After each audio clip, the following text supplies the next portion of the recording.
Peace be upon you, friends. With you is your friend Darum. I ask you to support the channel by subscribing, liking, and posting motivating comments and an enjoyable viewing experience for you. Jasser came out of the cave, which raised a question in me. Why do some devils come out of the cave walking like humans at some times, and at other times they disappear like evaporating smoke?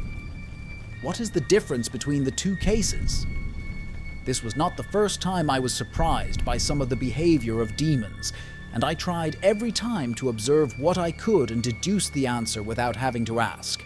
But in the end, I realized that their world is full of secrets, and I may never know them. I spent that night in the cave after the guards that Jasser had appointed to guard me had prepared a place for me to sleep, and despite their devilish attempts to share my bed with them, I did not respond to them and ordered them to leave. The next day, I woke up to the sound of Yund asking permission to enter, so I gave her permission, and when she entered, I noticed that she did not bow down like everyone who enters at me, but she approached me in an exaggerated way until she reached my ear and whispered into it and said, "Didn't you miss me, Mr. Blogger?" I put my hand on her chest and pushed her gently and said, "I'm not blogging to anyone now." She approached me again and said with a smile, "Do I understand that you didn't miss me?" At that moment, I made a decision that I would not deal with her, especially after she killed John. So I pushed her hard, screaming, "Don't exceed your limits, soldier."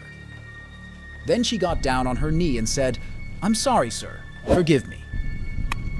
I asked June to leave if she did not have an important conversation with me, and she said, "I want to talk to you about Jasser's spy." I was silent for a while. Then I said to her, "Tell me what's on your mind, Yund." Yund told me that she doesn't trust Rame and that he's a mean friend and has no security. As Amar used to say to her when she was sleeping with Karini, "He's much meaner than me, so I don't free him much except for extreme necessity only." I said to her, "Do you have anything concrete about him, or are they just doubts?" She said, "When Amar was killed, Rami told me and Jasser that he was a liberator and did not see the killer, and this contradicts the words of Amar, who was telling me that he rarely freed him." I told her, as I began to get nervous from her words, that perhaps Amar had freed him that night for some purpose, and it was just a coincidence. She said, "It is impossible. Amar does not free his companion except for an important matter, and the matter for which Rami said that Amar freed him was very trivial." I said, "Do you suspect that he was the one who killed Amar?" She said, "I don't know. All I'm certain of is that he didn't tell us the whole truth." I said, "What do you want from me now?" She said, "Nothing, but be careful of him, for he is more malicious than he appears, and Jasser refuses to listen to me, but he listens to what you say." I said to her, "It's okay, Jund. I will think about what you say." She said, "Will you allow me to leave?" I said to her, "Yes." But when she turned her back to leave, I told her, "Stop, soldier." She turned her face smiling and said, "Do you order me anything else, sir?" I told her, "Tell me how you killed Jen."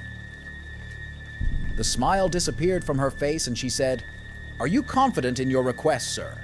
I said to her, "Speak, soldier, and I will not hold you accountable for anything. This is a promise from me."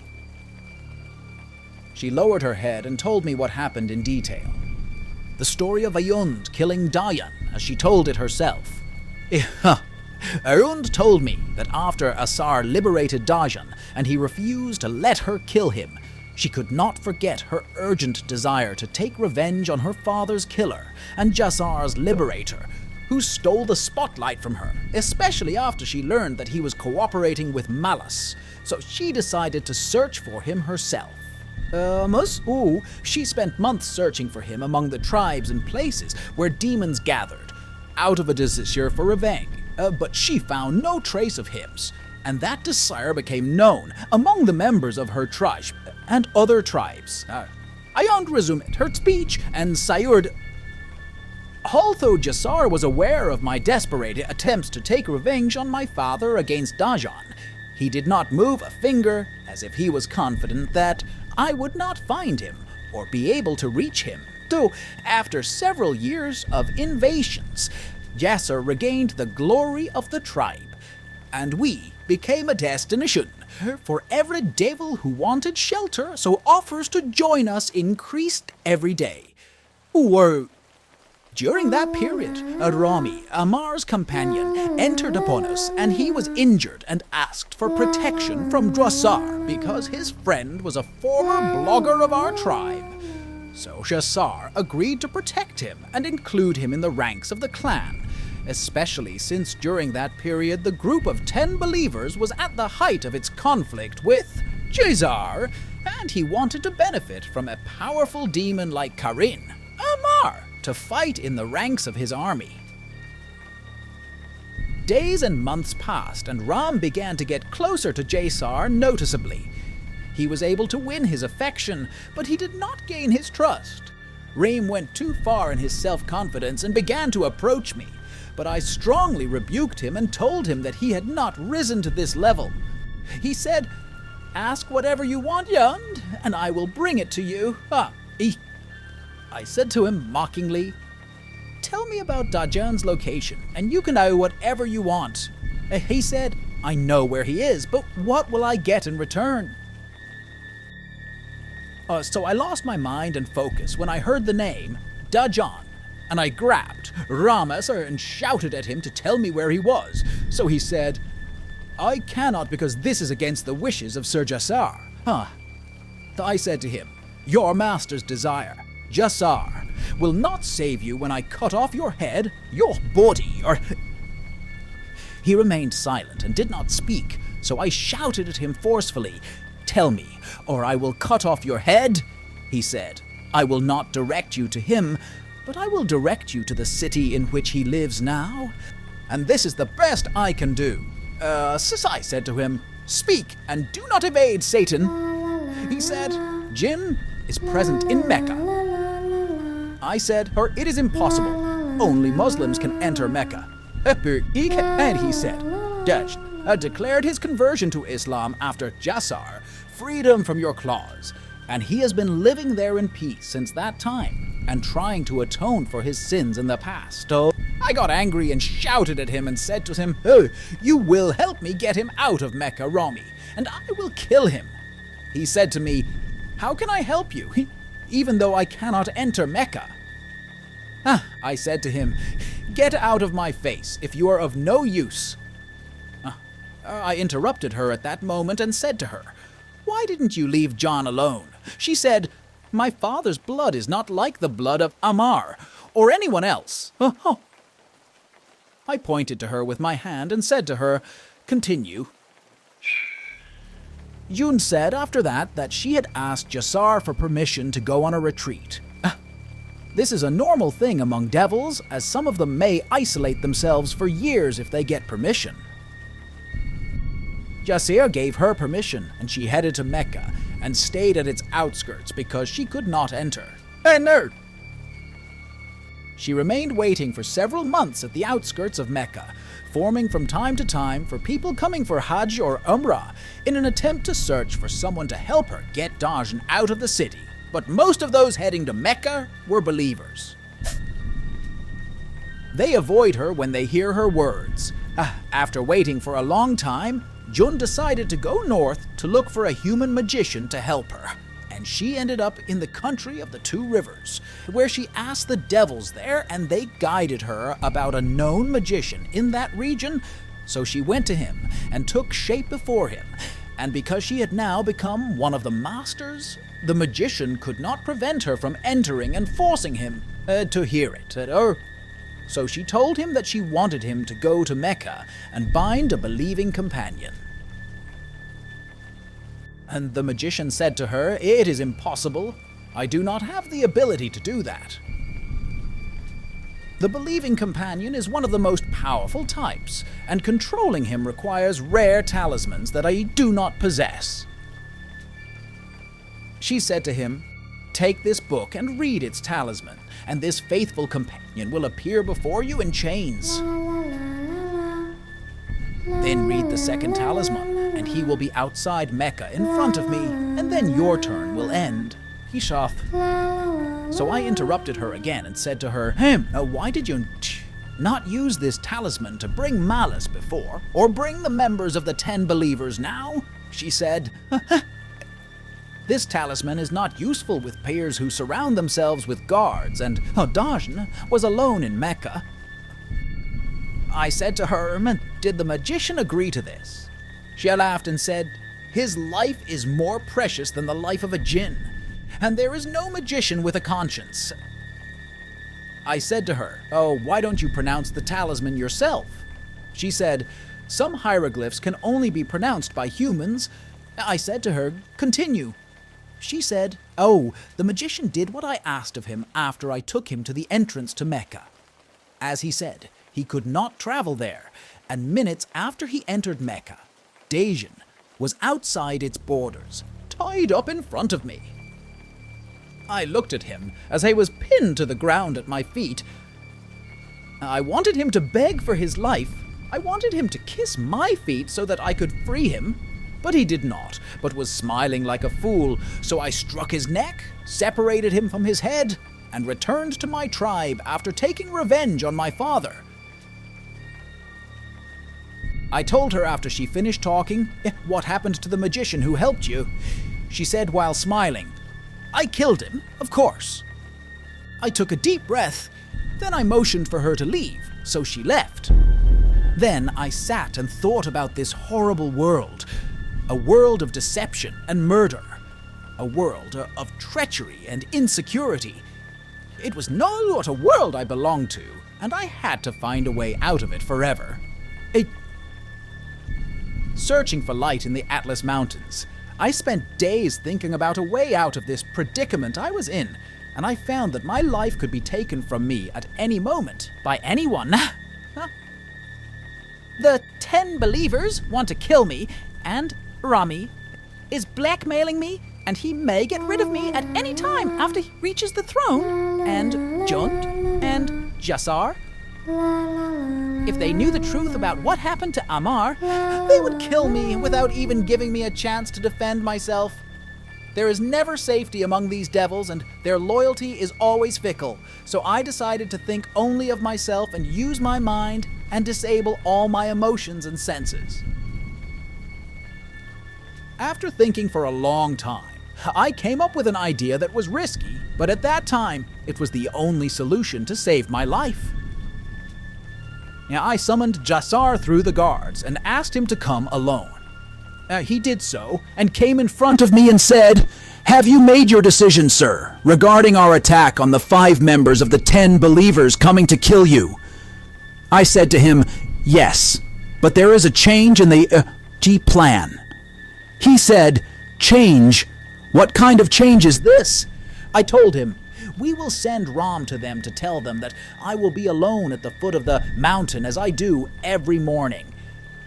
Jassar interrupted me and said, "Let us prepare a trap for them and attack them, isn't it?" "So, sir," I told him. "No," he said. "What do you intend to do then, sir?" I said to him, "Listen, Jassar." So I just told him what I wanted him to hear, and then he said, "As you wish, sir." Jassar went and gave the order to Rami to tell the 5 people coming that I would be at the foot of an Atlas mountain other than the one I used to go to every morning, and that I would be an easy prey for them. So Rami went and told them that. I then headed to the foot of the agreed-upon mountain. I arrived there and sat waiting for the arrival of the peers that Rami spoke about. After a few minutes, 5 of the 10 believers came out and surrounded me from every direction, while I was sitting on the ground, watching them as they surrounded me with complete confidence. Then someone spoke and said, "Today we take revenge on those who sold the covenant and betrayed the martyr of the peers." So I stood up and calmly brushed the dirt off my dress and said to them, I do not have enough time for you, so I will be as short as possible in my words. You are surrounded by 100,000 devils, headed by Yasar and Yund, and if any of you tries to touch a hair on my head, you will all die in the blink of an eye. One of them responded in a loud voice and said, We die with dignity and do not live in shame. So I told him, How about living with dignity? Isn't this a better option?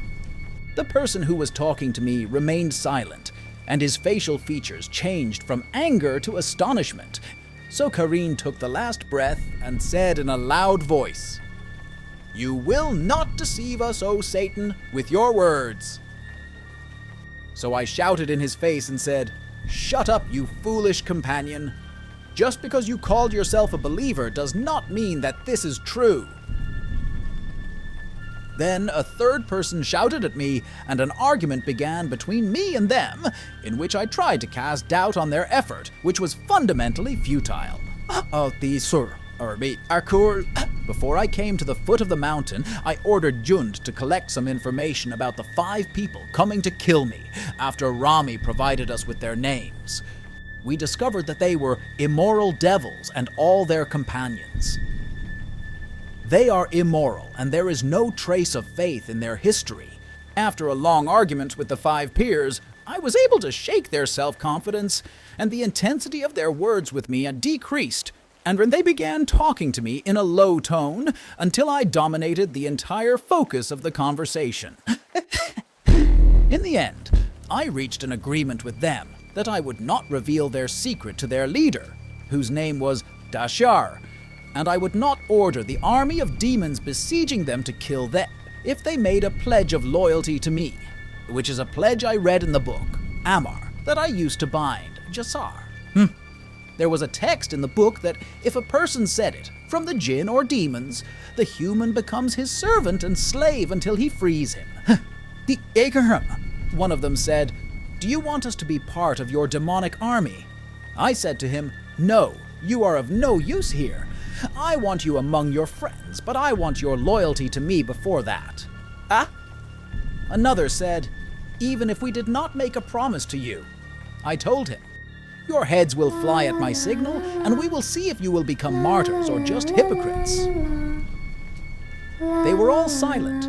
Then they said in one voice, What do you order us, sir? Then I realized that the theory of fear, which I believed in and always observed and applied to humans, had succeeded with these demons. So I asked them to repeat the text of the covenant, and they did so reluctantly. But after reading it, their views changed, and they became my followers. After they finished reciting the covenant, I instructed them that no one should know about what happened between us, not even Jassa and his followers. Then I provided them with 2 other names from the 10 believers whose immorality and hypocrisy I was sure of, according to the information that Jund provided me with. I asked them to bring them to the same place tomorrow, while they were tied, to recruit them.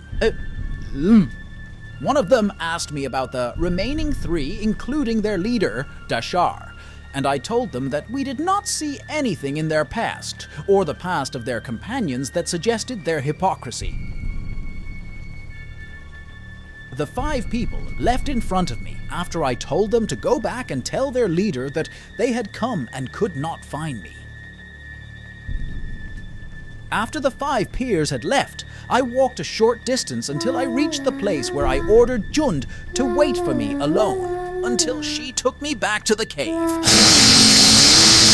Since I did not bring Jassar or his army with me, I risked my life, and the risk succeeded. When I arrived at the cave, Jassar and Jund asked for permission to enter, so I gave them permission, and they entered, and Jassar's face had a question on his face, the contents of which I knew. Jassar said, "What happened, sir?" I told him, "Nothing happened and no one came." Jassar said in surprise, "But," Rami said,